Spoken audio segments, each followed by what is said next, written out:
집중 취재 코너입니다. 보도국 서유림 기자 자리에 함께했습니다. 안녕하십니까? 안녕하십니까. 딜사이트 경제TV 서유림 기자입니다. 네, 오늘은 어떤 기업에 대해서 살펴볼까요? 네, 오늘 취재한 기업은 어제 MBK 파트너스와 영풍의 주식 매입이 종료된 고려아연입니다. 네. MBK연합의 고려아연 주식 매수가 어제 오후에 마감됐는데요. 주식 청약 접수가 애매하게 마감되면서 경영권 분쟁이 장기화 국면으로 접어들었다는 분석이 나옵니다. 네. 또한 공개 매수 과정에서 양측이 상호 제기했던 가처분이나 배임 등의 법적 조치가 남아있어서 판세는 여전히 안개 속입니다. 네. 네. 자, 그렇다면 키워드는 뭘로 선정? 네, 첫 번째 키워드는 1달락입니다. 네. 어제 공개 매수가 종료되긴 했는데 이것으로 한 달째 이어오는 혈투가 완전히 끝난 것이 아니라 단순히 1라운드가 마무리됐다는 뜻에서 첫 번째 키워드를 1달락으로 선정했습니다. 네. 자, 뭐 이번 MBK 연합의 그럼 공개 매수 점수는 어느 정도로 줘야 될까요? 네, 영풍이 14일 청약 마감과 함께 고려아연 보통주 110만 5,163주의 청약이 마감됐다고 네. 공시를 했습니다. 이는 발행 주식 총수의 약 5.34%에 해당합니다. 애초에 최소 매입 물량으로 제시했던 목표치인 6.98%에는 미치지 못하지만 의결권의 과반에 접근하기 때문에 일단은 유리한 고지를 먼저 점령했다는 평가입니다. 네. 영풍 정밀의 공개 매수에는 실패했습니다. MBK 파트너스가 단독으로 진행한 공개 매수에는 단 830주의 청약만이 들어왔습니다. 목표치는 684만 801주에는 한참 미치지 못했습니다. 네. 현재 고려아연의 지분은 최윤범 회장 측이 우호 지분을 포함해서 36.2%, MBK 연합이 33.13%를 가지고 있어서 최 회장 측이 조금 더 많은데요. 네. 청약이 마무리되면 MBK 연합이 38.47%의 지분을 확보해서 앞서가게 됩니다. 네. 자, 뭐 절반의 성공이다라고 평가를 하는 게 가장 정확하지 않을까 싶은 생각이 드는데 이 5.34% 확보의 의미는 어떻게 봐야 될까요? MBK 연합은 공개 매수가 종료된 다음에 오늘은 한국 자본시장에서 의미 있는 이정표로 남게 될 것이라고 자평했습니다. 네. 앞으로 고려아연 최윤범 회장 측이 진행하는 고려아연 자사주 공개 매수가 중단되도록 모든 역량을 집중하겠다고 밝혔습니다. 네.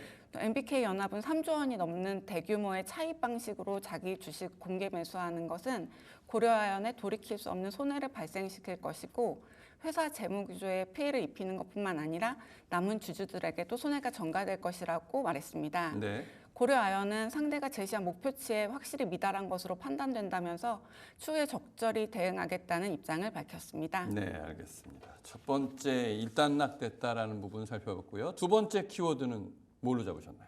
네, 두 번째 키워드는 변수입니다. 네. 단독 과반에 필요한 의결의 마지노선은 7%의 추가 확보였습니다. 네. MBK 연합이 확보한 지분율은 5.34%여서 이에 미치지 못하면서 경우의 수가 늘어났습니다. 그렇죠. 앞으로 남아있는 경영권 분쟁에 영향을 줄 수 있는 변수들에 대해서 알아보도록 하겠습니다. 네. 자, 그렇다면 결과에 영향을 줄 수 있는 가장 핵심 포인트는 뭘로 봐야 될까요?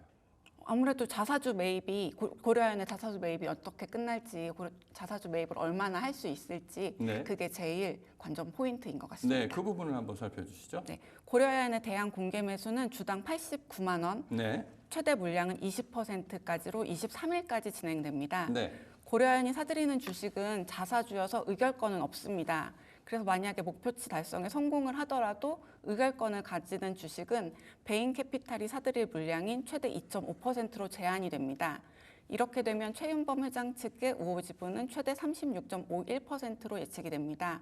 그러면 MBK 연합이 확보한 38.47%에는 미치지 못하게 됩니다. 네. 그리고 고려아연은 애초에 매입한 주식을 모두 소각하기로 했습니다. 고려아연이 목표치를 모두 채울 경우에 자사주를 소각하게 되면 MBK 연합의 지분은 48% 수준이 됩니다.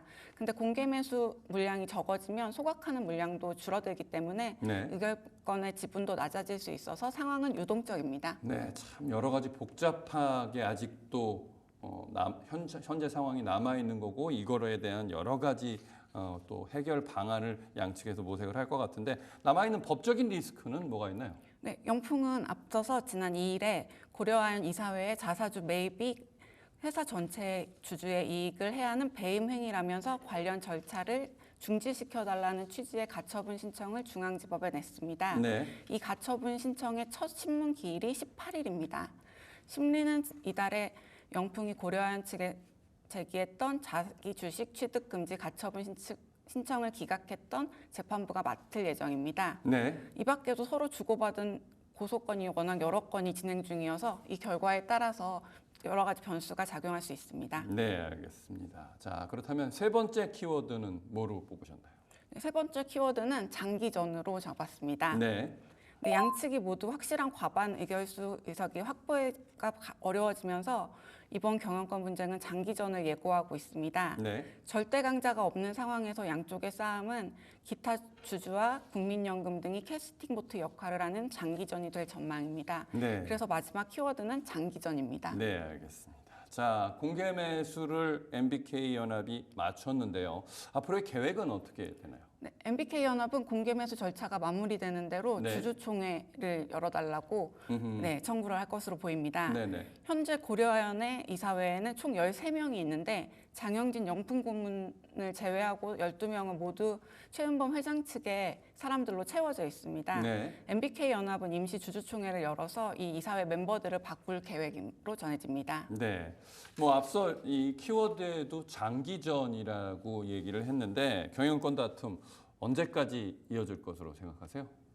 경영권 다툼이 아마 내년 주주총회까지는 이어지지 않을까 이렇게 생각합니다. 네. MBK 연합이 이사회에 진입하려면 이사회 선임 안건을 통과시켜야 되는데 양쪽이 가진 지분율로는 단독으로 이걸 처리할 수가 없어서 표대결을 벌여야 됩니다. 네. 양쪽이 모두 단독 경영권 확보가 어려운 상황에서 자사주 청약에 누가 얼마나 응할지, 주주총회에서 양측의 새로운 우호 세력이 등장할 수 있을지 네. 여러 가지 경우의 수가 분쟁 내내 작용할 전망입니다. 결국 싸움은 내년 주주총회까지 이어지는 장기전이 될 것으로 보입니다. 네, 알겠습니다. 이 지분 매입 관련해서 한 달 반 이상 굉장히 증권시장의 핫 이슈였던 고려아연에 대해서 자세히 짚어봤습니다. 서혜림 기자였습니다. 수고했습니다.